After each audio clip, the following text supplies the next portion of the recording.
Hey guys, it's me, Benito Garcia, the most rad nerd, and we're going to finally get to check out this solo stuff.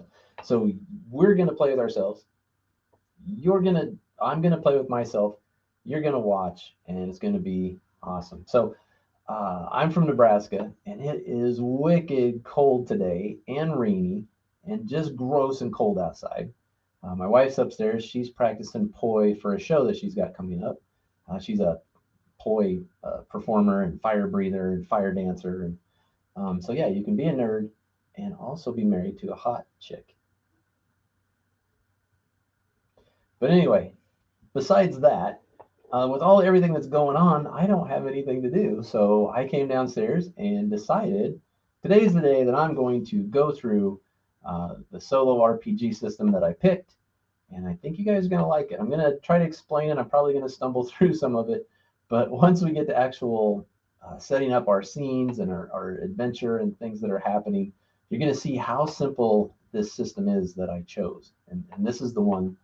This is the one that I picked. Mythic Game Master Emulator. And this thing is so cool and so easy to use actually. So with this system, you really can play with anything. You can play with Pathfinder. You can play with Dungeons and Dragons. Doesn't matter which edition you want to use. Savage Lands. It doesn't matter what system you're using. This Mythic Game Master Emulator works with all of them. And there's not a ton of pages to it. There's 43 pages and 8 chapters. And a lot of it's really examples of gameplay and how to use your imagination and how to stay true to the game without inadvertently cheating. And the random tables are going to keep you from cheating for the most part, that's for sure. But if you really just throw yourself into this and you think about the context and you think about the scenes that you're setting up and how the story is progressing and moving along, you're not going to want to cheat because once the charts that you start to use start kicking out answers, the game just sort of takes on a life of its own. So it's definitely a good read. The first thing that you deal with really is the fate chart. And I'm going to go through the fate chart with you here just real quick. And I'm going to try to explain this in a way that hopefully makes sense. So what you have down here to start out with is your chaos ranking. And this chaos ranking is going to determine how likely it is that you're going to get a yes answer or a no answer to a question. And these questions are what you're going to use to set up your world, your scene, your story thread. Your story thread is the bigger purpose of what it is that you and your character are trying to do and trying to accomplish. And then scenes are going to play out while you're in these threads. And so let's give an example. So their chaos ranking always starts at 5 when you're first starting out. This is just the baseline. And over here, when you look at the left, you have impossible, no way, very unlikely, 50-50, likely, very likely. So these are how likely or unlikely you are to get an answer to a question. And let's do something, I don't know, let's do something really simple. Fishing, for instance. So I'm playing Ram Swordbreaker. Here's my character sheet. This is my 5e sheet. And Ram is at 5th level. So, and the reason I picked Barbarian too is to go through this is because Ram is not very complicated. He's really pretty easy character to play. Stereotypical barbarian. He's really strong, not super smart, but I thought he would be fun to use as a character so that I could spend more time on explaining how to use the system than really, getting into a complicated character.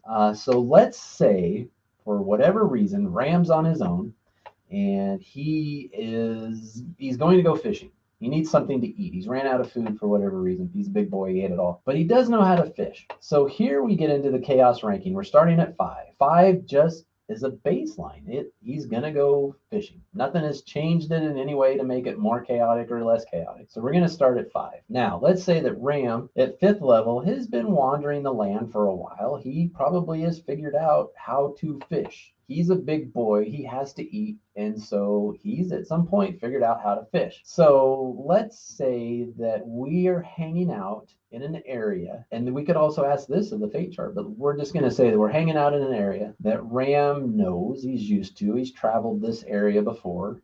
Maybe Ram even, has a hut that's in this area. But let's say Ram wants to go fishing. So let me zoom in on this for you guys. This will help you out. So if you look in the chart here, there are 3 numbers. All right. So what we look at here is the likelihood, or the number is corresponds with the likelihood of if Ram's going to find a place to fish.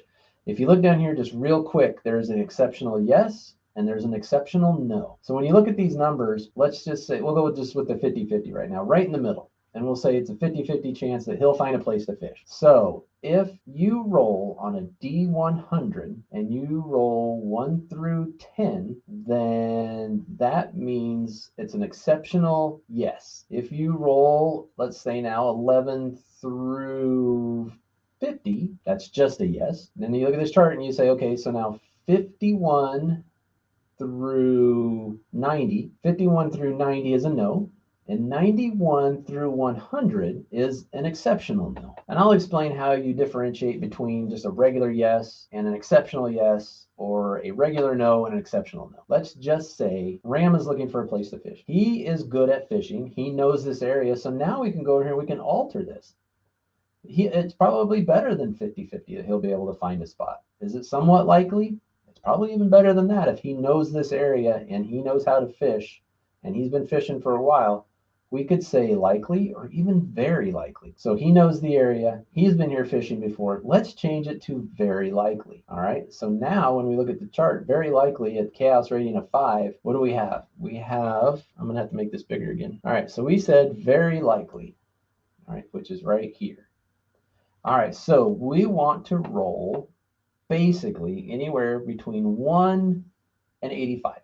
All right. 1 through 85 means that he finds a place to fish. Let's see what we roll.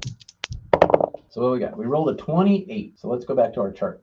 Okay, so a 28 on the chart here is a yes, because look, it falls between, our number here is 16 and the 85. And we rolled again, I'm sorry, I forgot, 28. That's a yes. Ram finds a place to fish. Fantastic. Okay, but now let's talk about, the exceptional no's and the exceptional yeses. So we asked that same question. It's very likely that Ram knows where to fish in this area. He's a good fisherman. He knows the area. So now let's roll. Let's say we roll, let's say that we roll 1 through 16. Let's just say we rolled a 5. That's an exceptional yes because it's on the left. The left numbers are yeses. The right numbers are no's. An exceptional yes, then let's talk about how does that translate into the story. So Ram, yes, finds a place to fish. He knows the area. He knows a spot where the fish generally are hanging out, doing fish stuff. So an exceptional yes would be, yes, Ram finds a spot to fish. But not only did he find a spot to fish, but there are there's hundreds of fish in this area. And they're swimming around, and they look like they're hungry. They're jumping out of the water. They're trying to catch mosquitoes and flies and bugs. The fish are looking to get caught. That's an exceptional yes. So let's go on the other side of that. Let's say that we rolled on the other side of this 85. Let's say we rolled, so that'd be 86, through 86 through 96. All right, super easy. We rolled an 80. 80 is a no. Okay, Ram doesn't find a place to fish.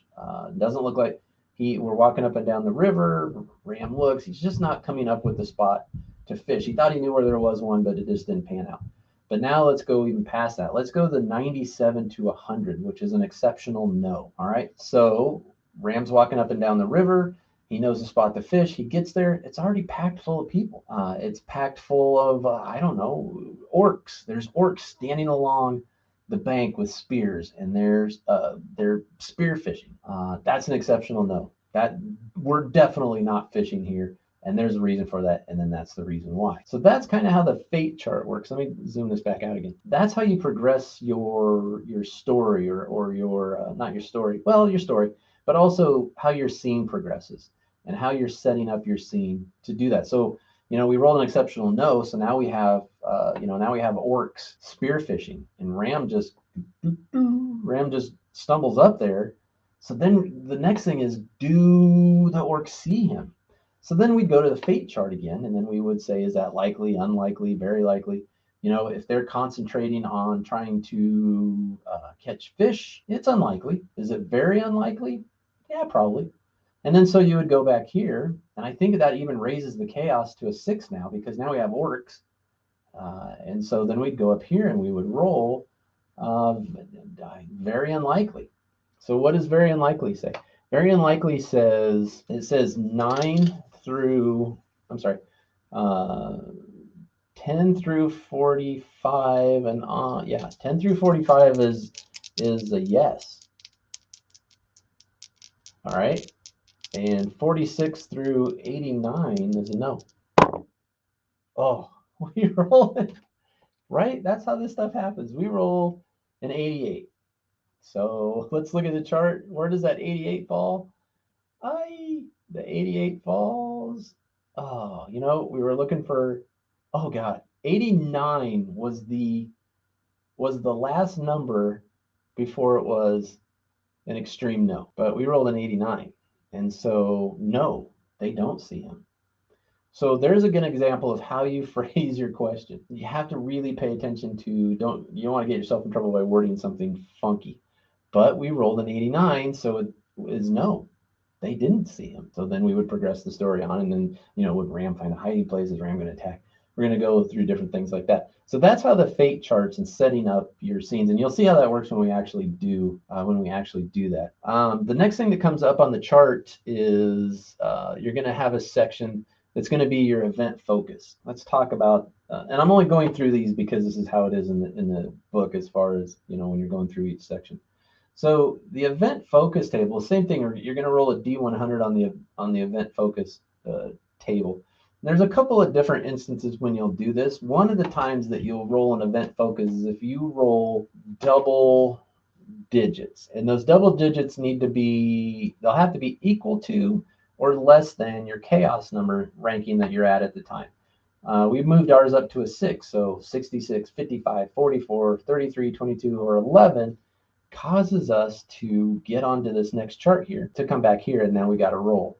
So for instance, if we would have rolled an 11 when we were trying to figure something out on our chart, that brings us right to here now. And so this is going to be, you know, this can be a hiccup for sure as you're setting up your scene, or you're trying to determine a lot of different things that are going on with the sheet. And so the book really does a great job of explaining what each one of these things are.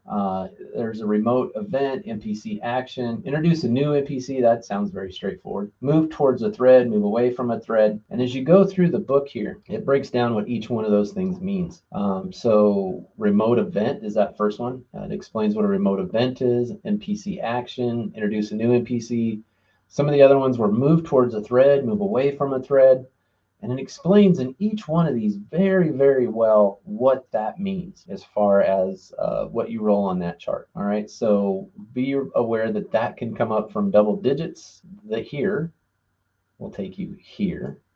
But then also you're going to want to end up using this for different things that come along as the story progresses. And we'll get into that when we do an actual gameplay, and it'll make sense when we use this event focus table other than just double digits.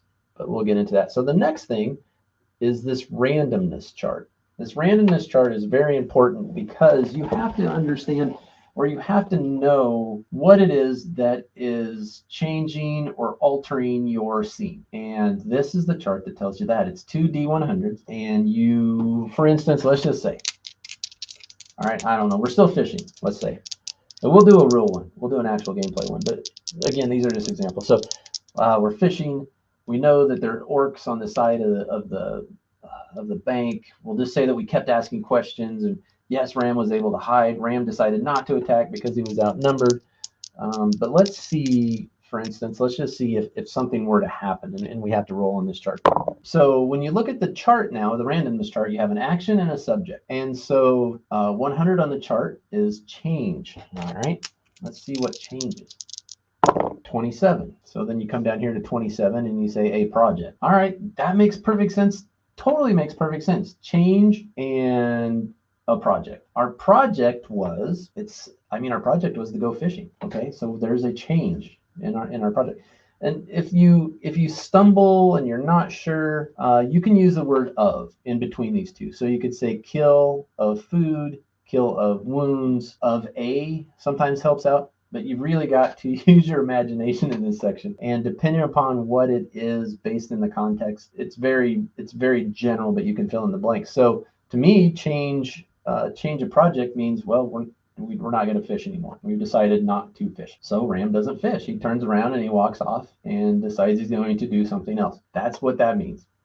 In my mind, it may mean something different for you. I don't know. But that's the other chart that we end up using. This is a great chart right here. There are books and supplements. There are so many things that are random events that you can look up. You can do it online too. That if you don't want to use this one, then you can use a different chart that maybe you have that has some different possibilities that are more outlined or determined what it is and what it means, and that way you're not trying to crowbar something into your story.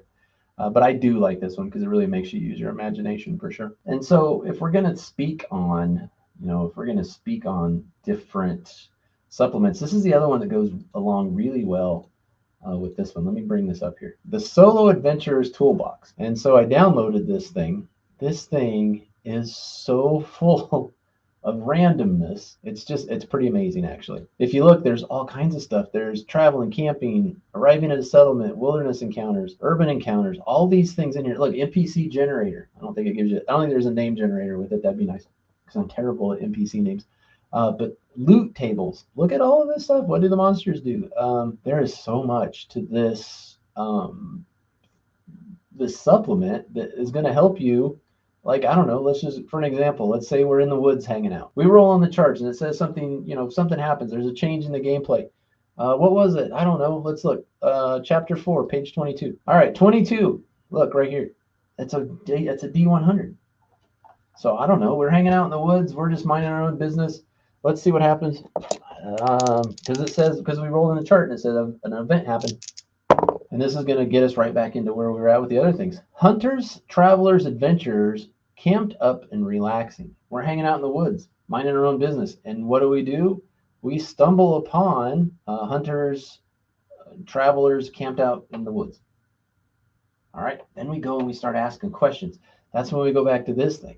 And we're going to find out some things about, these campers. There's a fate chart. Let's see. So we're going to start asking questions. We're going to find out if they're good, bad. What are they? Can we tell why they're here?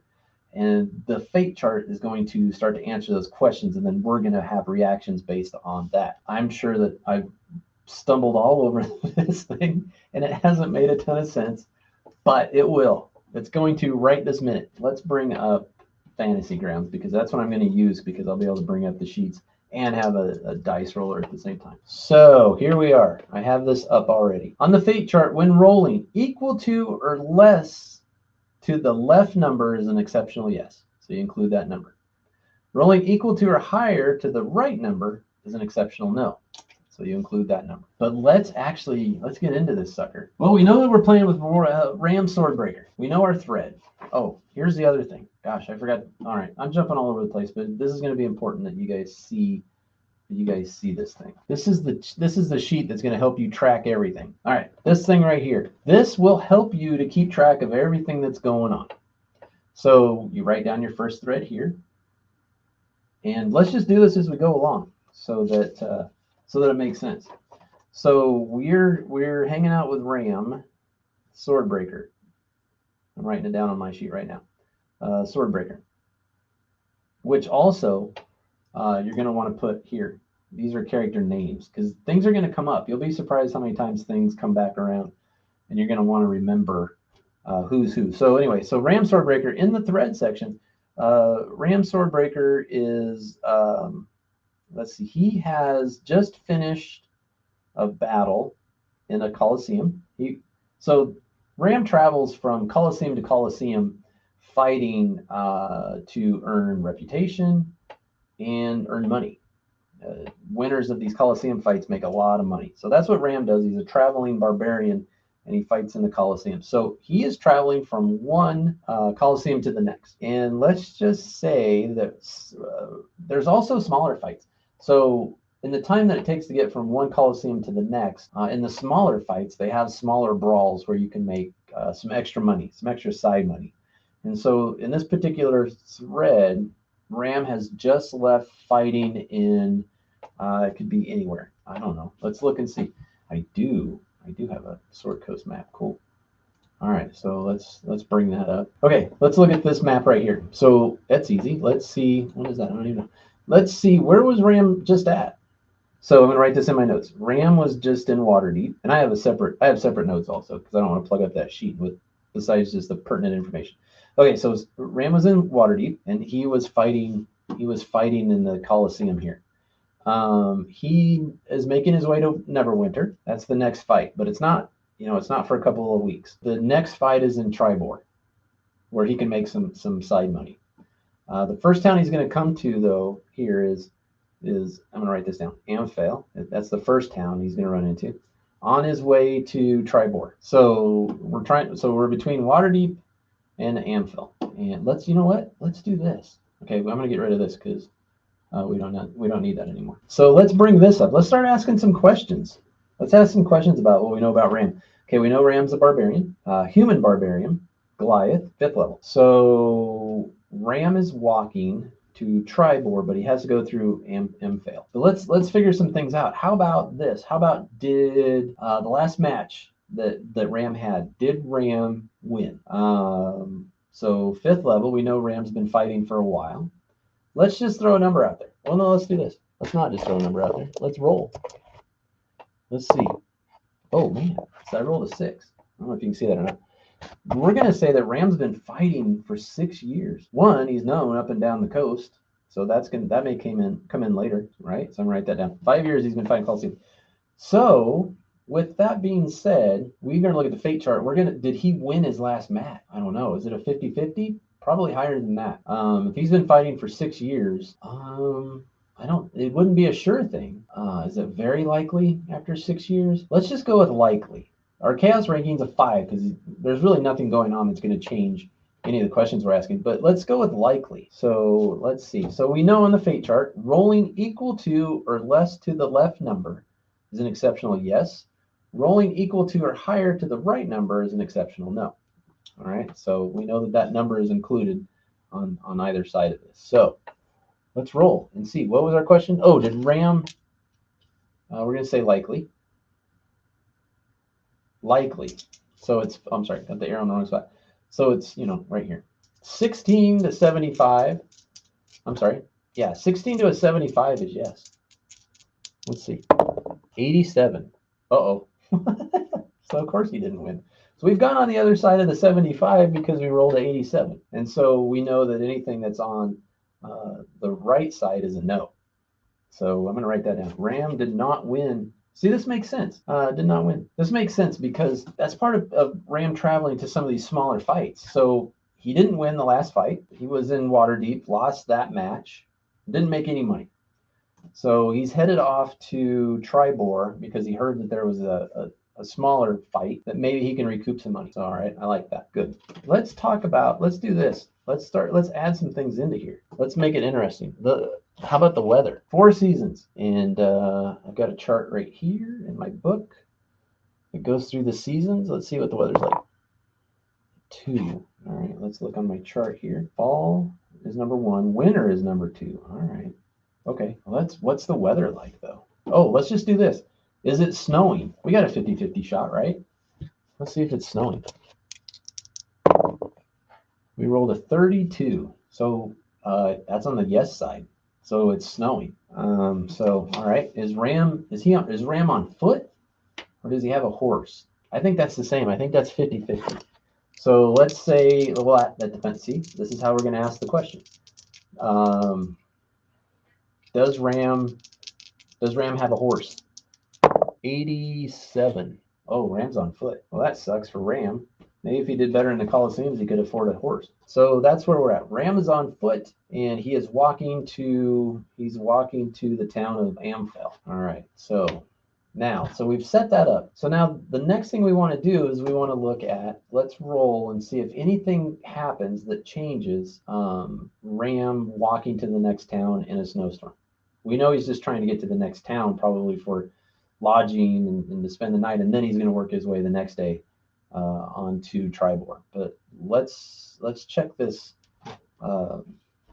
this chart. Well, let's see if something happened. Okay, so we've set our scene up. So let's look at, God, my hair's probably erect today. Let's look at modifying our scene. Let's see if our scene stays exactly as it is, or if something happens that is going to alter that scene. And let me show you where this is at. We're going to go to page 26. 26, look, modifying the scene setup. We know our thread. Our thread is that Ram's trying to get to the next fight, the little fight, the side match, so he can try to make some money because he didn't win. He didn't win in Waterdeep. And so now we need to see if anything is going to change that. All right. So we're going to roll to modify the scene. And here's where, let me zoom in for you. So now that we've got our scene set up, we want to see if anything is going to alter that scene. You can play along and keep asking questions and make your way down the road or get into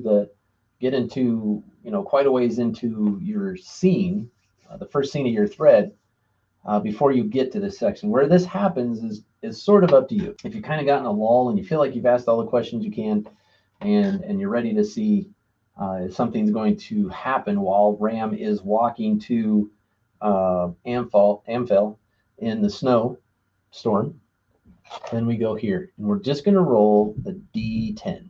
And again, it's under the heading of modifying the scene setup. Okay, and that goes right through here. I'm just going to go ahead and read this. Let me just read this because I know you'll read it yourself, but it'll just make sense. Okay, so you've got your scene set up, but don't jump into the scene just yet. After a scene setup has been floated, it's time to see if that idea is modified. Roll a 1d10. If you roll chaos factor or less, then the scene is modified. If you roll higher, then the scene begins just as expected. We know that our chaos factor is 5. Nothing's happened to really change that. This is the time when an adventure can begin to run out of control for the players. Sure, maybe they plan on driving to the witness's house to ask some questions, but what if they're followed on the way? What if someone stops them and asks them a few questions instead? I think the setup was that some detectives were going to someone's house to ask them questions about a murder. When you roll to modify a scene, you get a value within the chaos factor.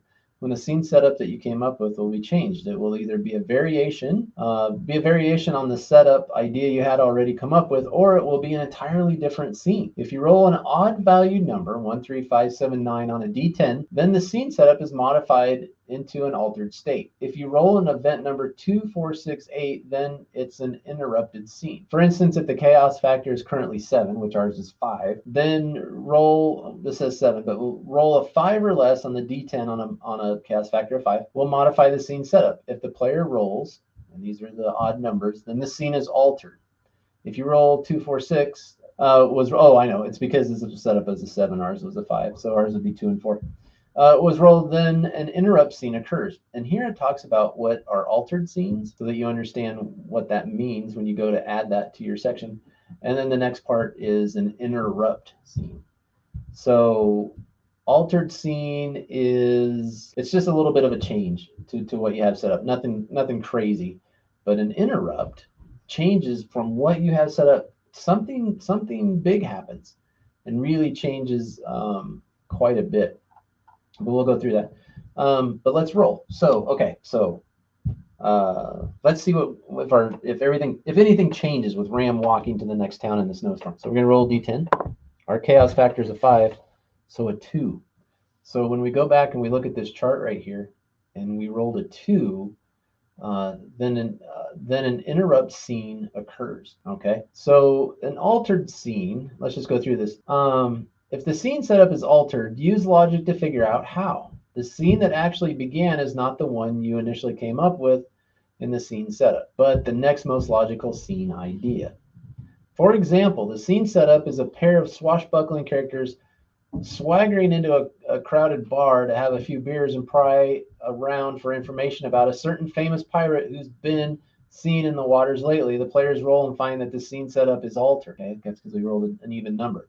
The most likely alteration they figure is that the bar is actually quite deserted tonight and there isn't much opportunity to ask any questions. So that altered our scene. But let's look at if we were to do an interrupt to our scene. Let's say that we rolled an even number, which would be 1, 3, 1 or 3, 1, 3, or 5. This is an entirely different, unexpected scene than the scene setup. The characters were on their way to the scene setup, which is Ram walking to the town, but the interrupt scene preempts it. Since the scene is unexpected, treat this as a random event in just the same way you might use random events to generate a very first scene in the adventure. Now, here we go. Now we get to use this chart. All right, and this goes for either one if you can't quite figure out, on your own what you want to do. I think it's more fun to use the charts, but so ours was an even, so all we did was altered it. We didn't get a massive event. So let's see. Let's roll on here. We got 60. Okay, so 60 on the chart is what? 60 on the chart says abuse. Oh, wow. All right. I'm going to write that down on my notes. Abuse. Okay, let's see what the second part is. So remember, you can throw in the word of or of a in the middle part there before you roll your next one. Of a 64. All right, 64. I think this is all coming together. Of a burden. Abuse of a burden. All right, so let's think about that. Abuse of a burden. Well, let's say this. So this is where you can really start to use your imagination. Burden. The first thing that popped in my head, which is almost always the right answer, I thought of a beast of burden. So the first thing I thought of was a pack animal. So now we say that as Ram is walking, on the road, he sees in front of him a tradesman who has his cart, and it's so cold that the horse is stopped. The horse doesn't want to continue pulling the cart. It's fed up. It's cold. It's done. It's tired. It might be hungry. It's wore out. And the owner of the horse is just beating the tar out of it to the point that the horse is neighing and making crazy noises. And the guy's like, "Oh, move, you stupid horse! Like, I'm tired of. We got to get to town. It's getting too snowy. We're not going to make it if you don't hurry up. Get up, bro." And he's just beating the living crap out of it. So then we have to decide. Now, see, you can see how this is starting to go. So what would Ram do? Would Ram, so now we want to let's look at Ram's alignment. Oh, he's neutral. All right. So Ram fights in the Coliseum. There's been times he's killed people. But I'm going to just say, because I've been playing Ram for a long time. I know Ram. Ram's got a soft spot. Work is work. And I don't think Ram wants to see a guy beating a horse. I think that bothers Ram. So let's look at, okay, so now let's bring this back up. All right, so I think it's very likely that Ram would stop this guy from beating this horse. So if we look on our chart here, very likely chaos factor is still 5. I mean, I know this is something weird that's come up. It's not chaotic necessarily. Well, maybe it is. You know what? Maybe we bumped it up to a 6. This is maybe like sort of a chaotic thing to walk up to. A guy just beating the crap out of his horse. And I think that it's very likely that Ram would stop this guy. Okay, so now if we look at this chaos rank of a 6, and it's very likely, and you look at this, and Ram is rolling equal to or less to the left number, it's an exceptional yes. So 1 through 18, exceptional yes. 19 through 90 is just a yes. But let's look. And then on the opposite side of that, we got 91 to 98 as a no, but let's just look. This is better. All right, so 32, very likely chaos factor 6. Look, 32. It fell in here. You can see as your chaos ranking changes, it really changes the numbers over on this side to the yes or no's. But 6 here, we rolled a 32 on very likely, so yes. Remember, it always includes the number. Let me read this again, because I always go back to this, because I always forget where the lies in. Rolling equal to or less to the left number is an exceptional yes. Rolling equal to or higher to the right number is an exceptional no. All right. Okay. But we rolled a 32. That's definitely within the parameters of yes. So Ram is going to try to stop the guy from beating the horse. Now you get to role play a little. So Ram drops his backpack, whoosh, pulls out his battle axe, and runs up to the guy in the cart. I don't think he's raging. He's upset, but he's not probably raging. He runs up there and he says, "Hey," he says, "stop beating that horse or I'm going to beat you." And the guy beating the horse turns around and looks at Ram. So now let's see, what is this guy going to do? Let's get on the chart here. Ram's a big guy. Ram's a big, scary 7 foot. Let's see, how big is Ram here? He's a big guy.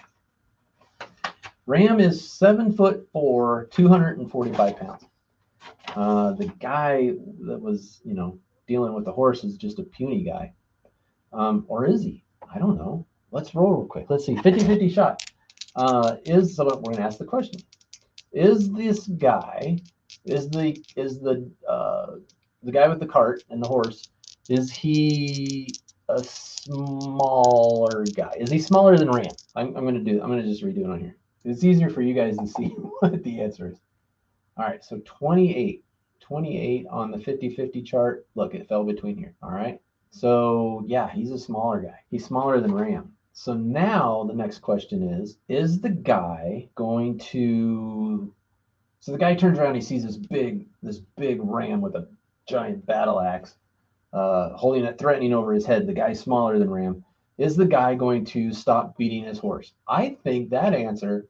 We're at chaos level 6. I think that's very likely, probably nearly a sure thing, but there's an opportunity that he might not. So let's roll here. All right, we got 19 here on this side, and look at this. There's not much wiggle room here for a no.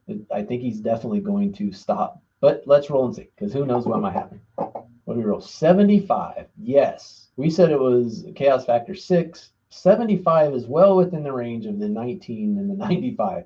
So yes, the guy stops beating the horse. He turns around, sees Ram, and immediately stops beating the horse. And he says, why do you care about the beast of burden, the horse? It's got nothing to do with you. This is my property, my horse. And Ram says, "You don't beat horses. Horses are here to help us, not to take your crap. And if I see you do it again, I'll drop this axe right between your eyes and split your head in half." And then so of course the guy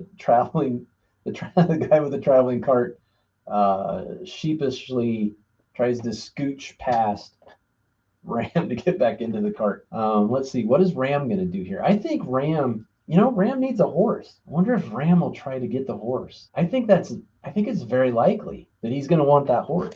He's going to, one, he wants to save it. Two, he doesn't care if this guy's out there on his own. He's neutral. So, one, he wants the guy to stop beating the horse. He doesn't want the horse to get, abused anymore. And two, he needs a horse. So very likely, chaos level 6. Let's see what we got here.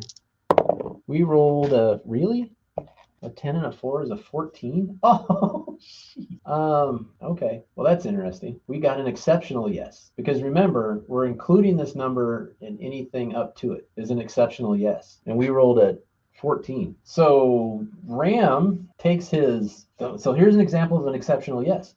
Ram takes his great battle axe and swings down, and with all of his strength breaks the yoke, where the horse is connected to the cart, hits it in 2 places, shatters it and breaks it, and the horse is now free from the cart, and the cart's not going anywhere. The guy might have to push it if he wants to get anywhere. And Ram now has a horse. Let's look at some stuff here on Ram's sheet. Let's see if he's able to calm the horse down and control it. I don't know. Let's see. We'll call that animal handling. Wow, Ram's got a +3 to animal handling. Who would have thought? That's weird, but okay. All right, so let's roll a d20. So sorry. This is the actual roll. This is whether or not Ram can get this horse under control. +3, remember. Oh, 19 +3. So Ram is able to control the horse and get it calmed down. Okay, so Ram rolls a 22, and Ram is able to get the horse under control, calms it down. Maybe he sees that the horse is, injured, and Ram, being a fighter in the Colosseums, barbarian, a gladiator, He knows what it's like to take a beating, and he's figured out different massage techniques and pressure points and different things maybe to help ease his horse's pain. And now the horse is Ram's friend. They're friends, they're buddies. Let's see. So I like that, but so Ram's not going to just jump on its back. You know, we can assume this horse is broke because it's pulling a cart, but Ram's a big guy. Is this horse? I think this will be fun. Is this horse going to let Ram get on its back? I think we have a 50-50 shot.